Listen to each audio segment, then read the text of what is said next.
gitiyo machiegni kod Nakada kod jokanyo mamoko mar ng'iyo chike ewi tiyo kod iro mar shisha e pacho ka. Koloso e romo madhi mbele e kaunti ma Machakos mar lokruok mar kor lwasi, Shaban owacho ni ber korid okanda e lweny mar kedo kod shisha. Omedo ni nonro mane otimne shisha noyudo ni en kod gik ma hinyo jok matiyo kode. Bende omedo ni e tudruok kod migawo mar thieth, mar pur kod mano mar alwora, ging'iyo mar konyo jopur ndawa weyo purno kendo donje mamoko kaka pur mar chiemo.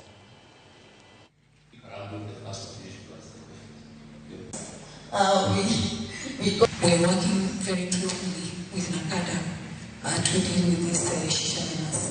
But having said that, we're in the process of doing amendments of the law of the Tobacco Act, which was done in 2007. And since then we've had the new constitution, but also there are very many new and emerging products, tobacco and nicotine products, which there is a bit of a gray area there. It's not clearly, the law is not clearly some of these products. So we are in the process of, we are working very, very closely with other stakeholders to make sure that we fast track these amendments of the Act of 2007.